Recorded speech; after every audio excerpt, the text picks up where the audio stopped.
We are back now with the latest after a Harris County Deputy Constable was shot in downtown Houston earlier this afternoon. Precinct 1 Constable Alan Rosen now giving an update live from the hospital. Let's listen in. Y'all ready? Ready. Okay. Hey, how are you? Well, today our prayers were answered, and I can't thank the public for the amount of prayers that have rolled in since this incident happened today.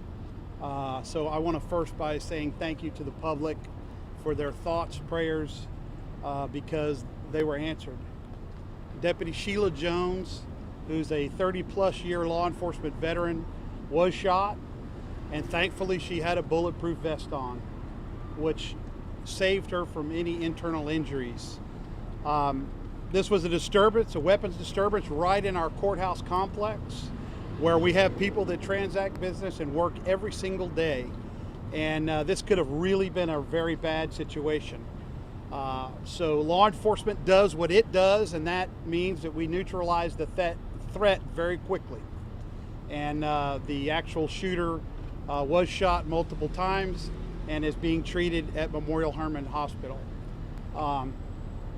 Sheila Jones has been with our office and was a former Harris County Sheriff's Office major.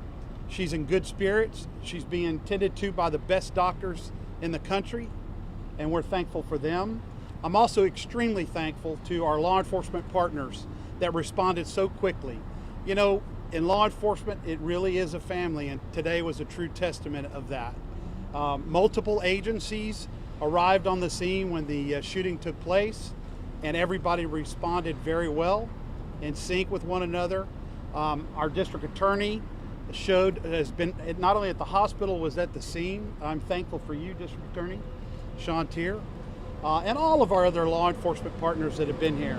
This was a very bad situation. This is the second active shooter case. There was one at Florida State University just a couple of days ago. So we're seeing more and more of this, unfortunately, but law enforcement did its job. The individual's going to be, our suspect's going to be charged with aggravated assault on a peace officer. It's a felony. And, you know, I'm just happy to take your questions at this time. Can you walk us through what first alerted the deputies to this man, and what was he doing? We got a call that there was a weapons disturbance, so somebody was displaying a firearm. Our suspect had two firearms. He had a 9mm and a 25 caliber pistol on him, and we first got it as a weapons disturbance, and of course multiple officers responded to a weapons disturbance call. And once we got in the vicinity, he ran from us initially, and then of course turned around and took a shot at one of our officers, and they of course returned fire. And you know, this is in a very crowded area of our downtown courthouse complex. Millions of people go there yearly, and this was right in front of the law library, so people are going there to do legal research all the time. And that's what took place. Again, the suspect was shot multiple times. Constable Rosen, can you tell us, did the suspect was, at the time that the officers went up to apprehend him, had he been waving the gun around, he'd been threatening people? What had he been doing, as well as you know? He was displaying a firearm. So, I mean, he had the gun out, they could see it. And of course, they're giving him verbal commands to drop the weapon. And as soon as somebody's bringing a weapon up or anything, not complying with our commands, there's a problem. And so, of course, he took a shot and they returned fire. So again, that initial call was just for him having a weapon? It's a weapons disturbance. So that means that there is something going on that is involving a weapon. It could be a firearm, it could be a bat, it could be any number of things. So it gets dropped as a weapons disturbance. And that's what this was dropped as. So people had seen him with a firearm and that he had a firearm, and of course was not complying with our commands. Is there any indication of why he showed up at all today? Was he going somewhere? It's very early in the investigation, so I can't say. We're just in the process of kind of finding out. He's got to get stabilized before we can interview him. Houston Police is also, their homicide division is coming out to interview him, but we don't know. He may have experienced some mental health crisis in the past. It could contribute to what's going on today, but it's unsure. It's too early to tell. You do have it. You know who he is. You have it. I do. I do know who he is, but we haven't processed him. We haven't interviewed him. We haven't gone through the necessary investigative steps. So I don't want to release his name at the moment. The district attorney, when the charges are filed against him, will share that information publicly, and I'll let his office manage that aspect of it. Can you tell us if the suspect is being interviewed as we speak in the hospital? He's going to be interviewed. I don't know if he's being interviewed right as we speak, but he will be thoroughly interviewed. First thing he's got to do is get triaged for medical injuries. He was shot multiple times. As for the office, as for your deputy constable, was she shot one time or more? One time. One time? One time. Can you tell us the area? It was kind of in this generalized, I believe it's the left side, where the bullet actually came in contact with her bulletproof vest. She felt heat there, and thought she had been shot. And so, thankfully we did everything we could, and the first responders that responded did everything they could to ensure she got medical treatment right away. And her fellow deputy constables that were with her, any of them injured in any way in this whole thing? No, thank God. And again, anybody that's willing to shoot at a police officer is willing to certainly shoot at a citizen. So, I mean, these individuals were all in uniform. They all presented themselves obviously as police officers and were giving verbal commands to the suspect. And this is what we do every day. This is the job that we signed up for. And thankfully the public was safe after we neutralized the threat. And I just can't thank our law enforcement partners enough. I can't thank the DA enough. Everybody, our firefighters, everybody did an exceptional job of ensuring a bad situation turned out the way that it did. Constable, is that standard that all the deputy constables wear the bulletproof vest with the uniform? It is. It's a policy. If you're in a police uniform, although I was testifying at the Capitol in Austin today, so I'm not wearing one, but it is policy that officers are required to wear a bulletproof vest when they're in service and working. I see one initial report said she was shot in the back, so I want to be clear. She said it was in the front. I just spoke to her, and she said that it came over on the side, and she felt some heat, and wasn't sure if she had been shot or not. She said she felt pain on that side, and that's what was supposed to be. Constable, do we know how many shots were fired? I don't yet. It's too early in the investigation. The crime scene's being processed, and again, we're going to work with our DA and make sure that he gets properly charged. But of course, he's got to get stabilized first before we can go in and have homicide talk to him about what he was thinking and what he was doing. So it's premature for any of us to discuss any of the particulars about that. And how many law enforcement officers were involved? There's a total of 4 out of our office and 1 from the sheriff's office. And we're not sure how many shots they fired? No, not at the moment. Again, the scene is still being processed, and we want to do it thoroughly. We want to do it meticulously, and ensure that we get it right. That's most fair to say important. that at least one law enforcement officer fired. Oh no, there's more, but we don't know yet. So there were multiple shots. I know our Yeah. investigators going inside buildings. I think we saw one go through glass. A bullet did pierce a building. So of course, we're going to do everything we can to ensure that the scene is secure, that the public is safe. We're going to do what our job requires us to do. So we would have certainly gone into buildings to ensure there wasn't any other suspects, there wasn't any other, anybody else connected to the shooter, and that's standard protocol. Alan, we know this woman is beloved by law enforcement, She is. community, your own family. You were upstairs in the room with her I was. just now. Yes. Can you tell us who was there? Were her children there? Her children, they come from a law enforcement family. Her son is with the sheriff's office. He's a deputy.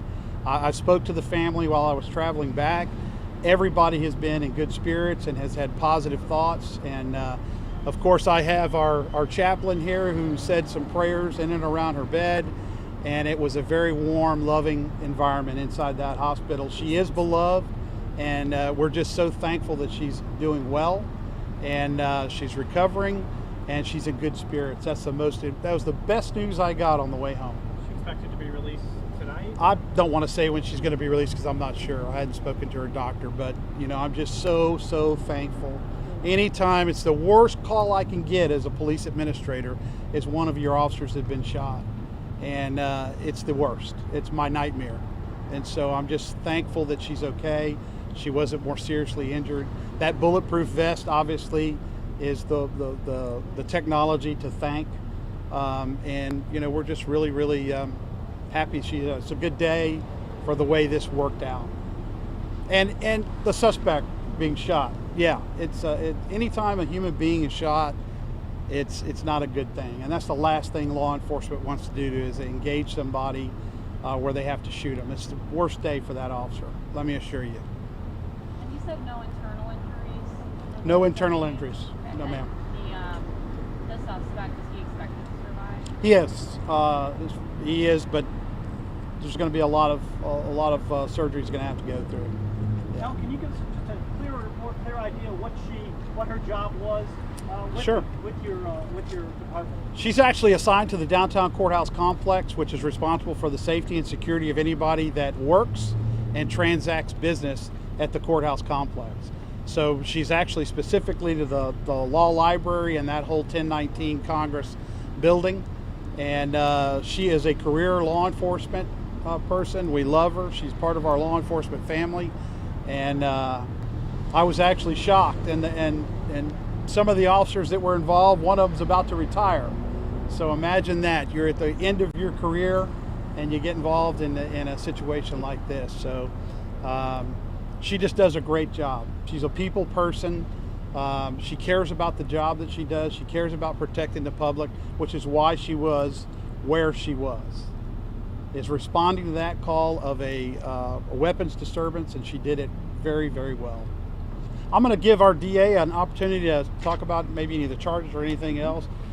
Sean, thank you so much for being here. Appreciate you, brother. I just want to echo Constable Rosen's sentiments about Deputy Jones. I have known her for most of my career.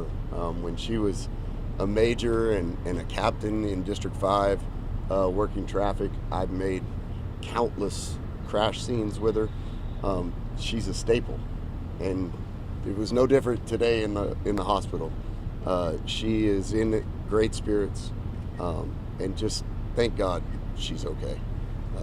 It really is a courthouse family, and her son is a bailiff in one of our district courts. I know the entire family, so this one was really close to home.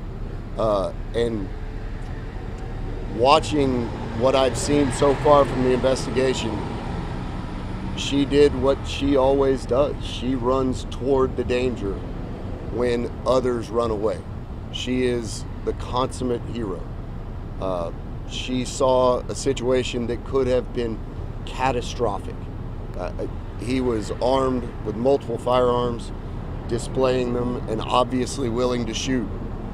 And because of her, we don't have a mass casualty event. Because of her. So just, she's a hero. She should be celebrated as such.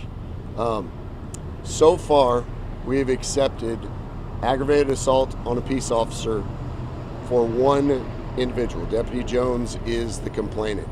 As we go forward, and Constable Rosen talked about the length of investigation we're going to have to do on this scene. We're going to have to chart the weapons. We're going to have to do a lot of trajectory, but I anticipate filing additional aggravated assault of peace officers on this individual for every person that he put in danger in that vein. We've also accepted tentatively felon in possession of a firearm twice. The reason that we're not releasing his identification is because we're getting him stabilized. Then we're going to positively identify him, whereby we'll begin the process of filing the felon in possession of a firearm on him as well, because we want to make sure that the information and the person that we believe we have is that person. And if that's the case, then those charges will be added on as well. Each of the aggravated assault of peace officers carries up to life in prison. it's a first-degree felony.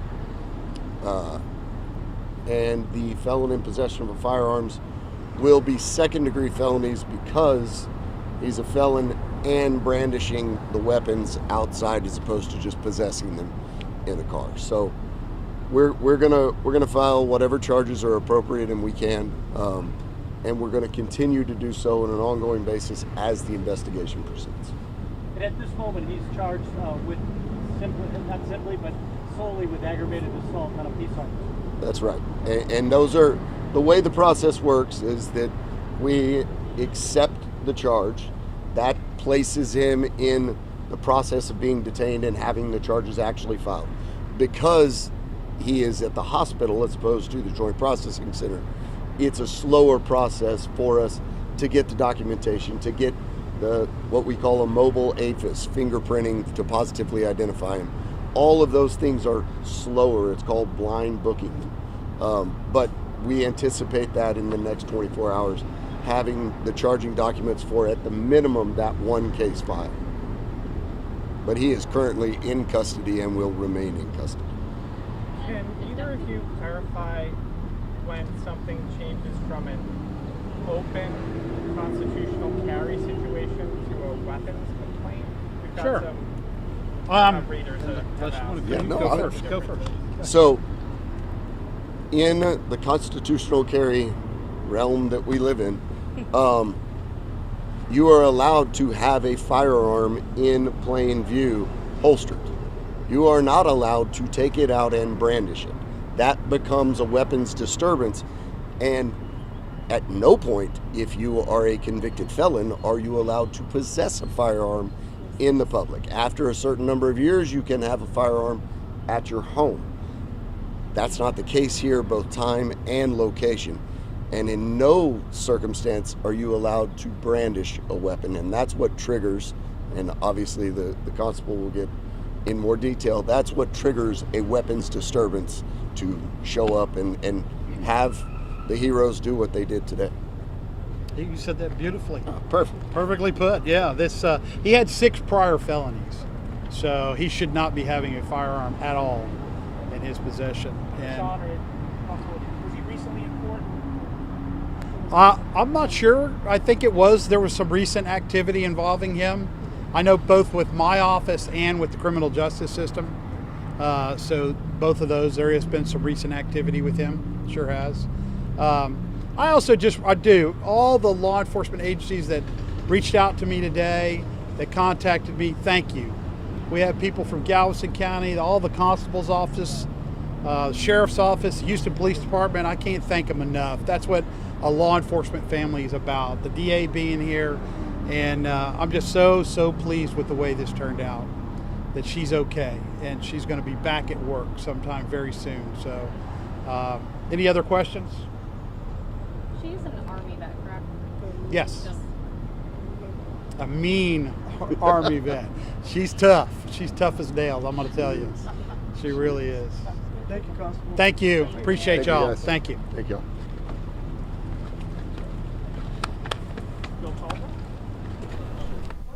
Recapping our breaking news and what Constable Alan Rosen just described as a very bad situation, but he says law enforcement did their job. And despite Deputy Constable Sheila Jones taking a hit, she is in good spirits this afternoon.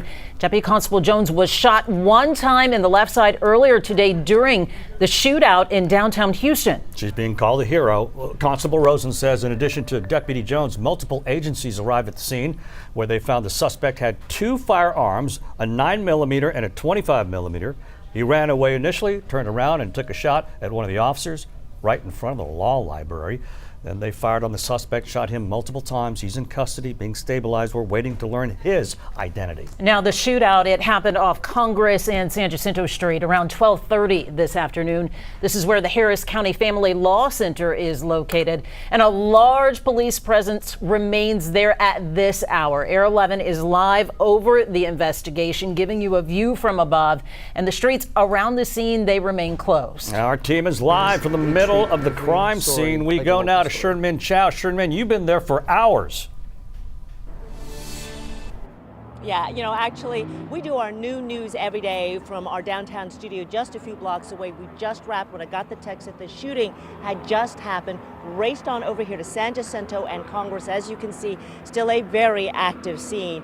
Yards and yards of crime scene tape, crime scene units, investigators, patrol cars, detectives looking for evidence as well as potential witnesses. This is the heart of the Harris County judicial system. The big courthouses are here, and behind me, the Family Law Center. And that plaza, that was what became the focus of the gunfire.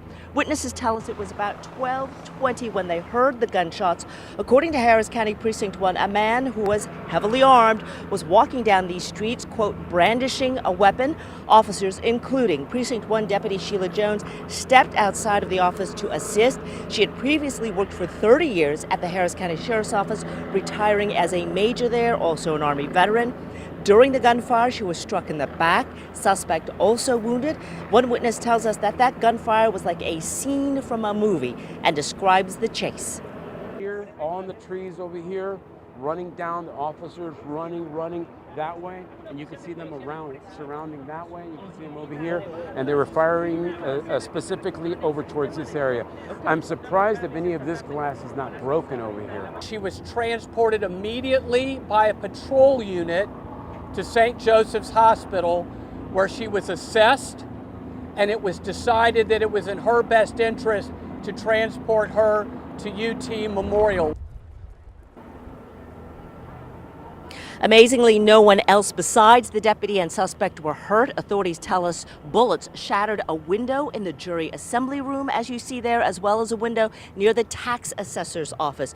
No word yet on why that suspect was heavily armed, why he engaged with authorities, and we had law enforcement officials, elected officials, all here trying to assist, representing their different agencies. The investigation continues, as you can imagine. The deputy was actually life-flighted to Memorial Hermann in the end, which is where the suspect also is. Now, all of this occurred during the lunch hour. Very, very busy down here. Lots of courthouse workers and lawyers. Our Stephen Goen has been talking to the folks who were on the street. Yeah, we know this is a busy area. There would have been hundreds of people inside these court buildings today when the shootout was happening between law enforcement and the suspect. Now, authorities have said the suspect was first spotted at this building. This is Harris County Civil Court. Then he would have walked right past that building with all the windows. That is the Harris County Jury Assembly Facility. When bullets started to fly right next to that building on San Jac and Congress, we know this is what was happening inside. Take a listen. Lay on the ground now. Lay on the ground. I don't know, something's happening, we heard.